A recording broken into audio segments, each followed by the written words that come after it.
అసలు వంట రాని వాళ్ళు కూడా ఈ ఎగ్ కర్రీ అనేది చేసుకుంటారండి. నేను చెప్పే విధంగా చేసుకుంటే చాలా టేస్టీగా గ్రేవీ కూడా చాలా బాగా వస్తది. సింపుల్‌గా చేసుకోవచ్చండి ఈ మసాలా కర్రీ అనమాట. హాయ్ అండి. Welcome to my YouTube channel Sravani vlogs Telugu. Please first time ఎవరైనా చూసినట్టుంటే సబ్స్క్రైబ్ చేసుకోండి. అలాగే షేర్ చేయండి, లైక్ కూడా చేయండి. మీరు లైక్ చేస్తే ఇంకొంతమందికైతే ఈ వీడియో వెళ్తుంది. ప్లీజ్ అండి సపోర్ట్ చేయండి. హాయ్ అండి. ఇప్పుడు వీడియో ఏంటంటే ఎగ్ కర్రీ ఎలా చేసుకోవాలనేదనమాట. చాలా సింపుల్‌గా చేసుకోవచ్చండి. అసలు వంట రాని వాళ్ళు కూడా ఈ ఎగ్ కర్రీ అనేది బాగా చేసుకుంటారనమాట. అసలు ఎక్కువ ఐటెమ్స్ ఏమి వేయకుండా చాలా సింపుల్‌గా చేసుకోవచ్చు. నేనైతే ఇలానే చేస్తాను. ఇలా చేసుకోండి బావుంటది.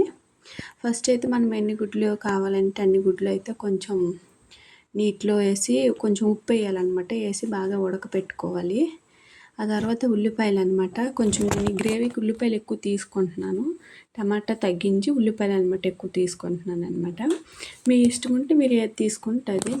ఉల్లిపాయలు తీసుకోవచ్చు, టమాటా తీసుకోవచ్చు. 2 సమానం అయితే నేను తీసుకోలేదు. 2 సమానం కూడా తీసుకోవచ్చు. నేనైతే ఫస్ట్ ఉల్లిపాయలు ఎక్కువ తీసుకున్నాను. అవి కూడా సాంబార్ ఉల్లిపాయలు. ఆ సాంబార్ ఉల్లిపాయలు వేస్తే టేస్ట్ ఇంకా బాగుంటుంది అనమాట. ఈ పెద్ద ఉల్లిపాయలు కాంట నాటు ఉల్లిపాయలు అంటారు కదా, అవి అనమాట. అవి చాలా బాగుంటాయి. మా అమ్మ అయితే కోసి ఇచ్చింది.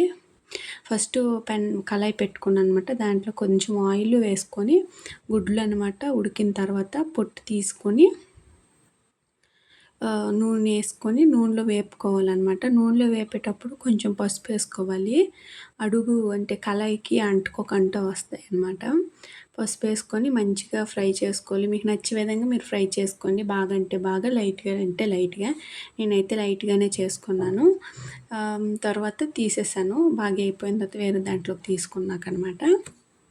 మనం ఇక్కడ కొంచెం ఉల్లిపాయలు ఎక్కువ వేసుకుంటున్నాం కాబట్టి గుడ్లకు వేపే ఆయిల్ అనమాట సరిపోదు. కొంచెం ఆయిల్ వేసుకొని అనమాట. మళ్ళీ ఫస్ట్ అయితే నేను పచ్చిమిర్చి చీలికలు ఒక 5, 6 వేసుకుంటున్నాను పచ్చిమిర్చి అనమాట. కారం కొంచెం తగ్గించుకోవచ్చు పచ్చిమిర్చి వేసుకుంటాను మాత్రం.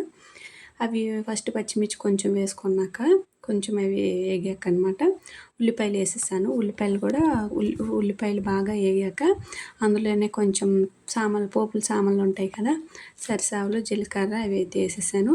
మేము ప్రతి దాంట్లో కూడా అల్లము, తెల్లుల్లిపాయ అనమాట దంచి వేస్తాము.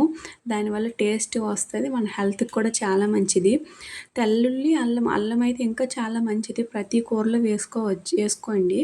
హెల్త్కి మంచిదన్నమాట. మనం హెల్త్ బట్టి చూసుకోవాలి. మన తిండి నోటికి రుచి చూడకూడదు అనమాట. చూడొచ్చు, కాకపోతే దాంట్లో మన హెల్త్ని కూడా వెతుక్కొని చూసుకొని వండాలి అనమాట. నేనైతే ప్రతి దాంట్లో అల్లము, తెల్లుల్లిపాయ అయితే దంచి వేసుకుంటాను అనమాట. తాలింపులోనే వేసుకుంటాను. అలాగే దీంట్లో కూడా వేసాను. మంచి టేస్ట్ కూడా బాగుంటుంది. అల్లము, తెల్లుల్లి బాగా మగ్గిపోయాక ఉల్లిపాయలు కూడా బాగా వేగిపోయాయండి.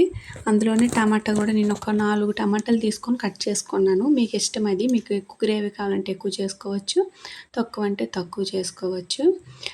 టమాటాలు మనకు బాగా మగ్గాలంటే కొంచెం అందులో ఉప్పు, కారం, పసుపు వేసుకుంటే తొందరగా మగ్గిపోతే ఇంకేం దాంతో మనం అసలు స్మాష్ చేయక్కర్లేదు. ఆ మగ్గిపోయిన తర్వాత మనకు తగ్గట్టు వాటర్ కూడా వేసుకోవాలి. వాటర్ వేసుకున్నాక కొంచెం ఉడికాక గుడ్లు అనమాట అందులో వేసేయాలన్నమాట. గుడ్లు కొంచెం ఘాట్లు పెట్టుకోండి. దాంట్లో ఉప్పు, కారం వెళ్తుంది. అందులో వేసేసి అనమాట. నేను చింతపండు కూడా కొంచెం వేసాను టేస్ట్గా ఉంటుందని. పులుపు కొద్దిగా ఒక నిమ్మకాయ సైజ్ అంత చింతపండు. ఈసారి ఎవరైనా ఎగ్ కర్రీ వండేటప్పుడు చింతపండు వేయండి. దాని టేస్ట్ వేరే లెవెల్ వస్తుంది అనమాట. అది వేసుకున్నాక ఉప్పు, కారం మళ్ళీ చూసుకోండి. టేస్ట్ సరిపోతే ఓకే, సాలకపోతే ఉప్పు, కారం కూడా వేసుకోండి. ప్రతి దాంట్లో అసలు గరం మసాలా కూడా లాస్ట్లో దించే ముందులో గరం మసాలా వేసుకోవాలన్నమాట. ముందర వేయకూడదు. గరం మసాలా వేసుకొని అసలు చింతపండు వేస్తే టేస్ట్ వేరే లెవెల్కి వెళ్తుంది. కొంచెం మరీ పుల్లగా కాకుండా కొంచెం చింతపండు వేసుకోండి. టేస్ట్ అయితే బాగుంటుంది. నేనైతే ఎగ్ కర్రీకి అయితే చింతపండు కొద్దిగా వేసుకుంటాను. ఈ ఎగ్ కర్రీ అనమాట చపాతీలోకి, రైస్లోకి, నెక్స్ట్ దేనికైనా సరే చాలా బాగుంటుంది అనమాట. ఒకసారి ట్రై చేయండి. ప్లీజ్ ఇంతవరకు చూసినందుకు థ్యాంక్ యూ. సబ్స్క్రైబ్ చేయండి. ప్లీజ్ సపోర్ట్ చేయండి. Watching more.